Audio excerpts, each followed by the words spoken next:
और अब चलते हैं दिल्ली दरबार में।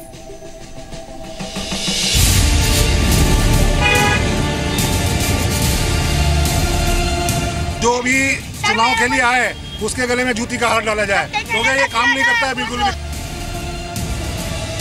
चुनाव आ गए तो बरसाती मेढक की तरह 2-3 महीने के लिए सब दिख रहा है। वोट लेने के बाद कहते हैं तुम कौन मैं कौन। जो हमारा कोई काम ना करेगा तो पैर की चप्पल है। वो झाड़ू वाला आजकल बन रहा है और इतना क्या कोई नहीं हो सकता।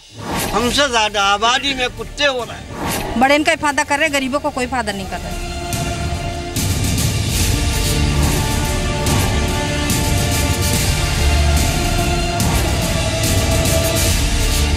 100 शौचालय बना था वो भी तोड़ के डाल दिया।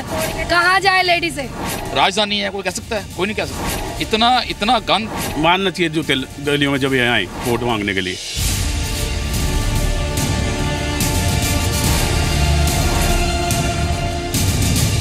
कभी 2-3 दिन पानी नहीं आता। इस वार्ड को बीजेपी ने कूड़े का ढेर बना रखा है। वो हमें देखेंगे उन्हीं को गाली देंगे।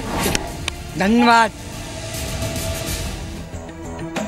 देखा आपने, धन्यवाद। इसी तरह से नेताओं को खरी खरी दिल्ली वाले सुना रहे हैं। एमसीडी चुनाव आने वाला है तो ऐसे ही नेताओं को पंच भी पड़ेगा। लेकिन आम आदमी पार्टी जनता के पैसे का बेजा इस्तेमाल करने पर अब धौंस भी दिखा रही है।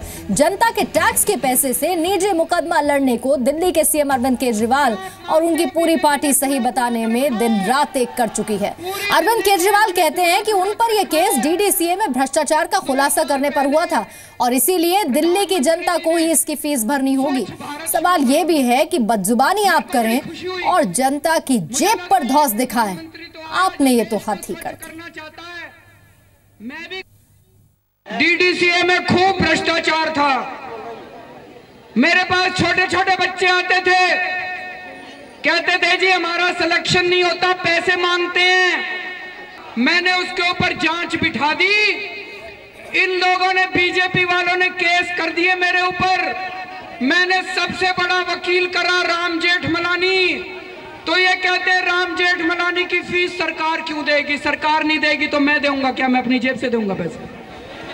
अरविंद केजरीवाल जी और ये पूरा जो आम आदमी पार्टी, इनका यही काम है। ये हमेशा गुमराह कर देते हैं। कुछ भी बात इनकी पकड़ में आती है ना, ये घुमा देते हैं। अब अगर सीएम केजरीवाल के खिलाफ ये बात होती तो इसमें राघव चड्ढा है, आशुतोष है, क्या ये सीएम है? आप इन सब की बातें भी इससे जोड़ रहे हो। आप केवल ये चाहते हो कि पब्लिक के पैसे से जो आपने किए हुए कुकर्म उसको छिपाने के लिए ये सब कर रहे हो। मैं ये मानता हूँ पब्लिक के पैसे ऐसे बर्बाद बिल्कुल भी नहीं होनी चाहिए और इनके खिलाफ भी इसकी कार्रवाई होनी ही चाहिए।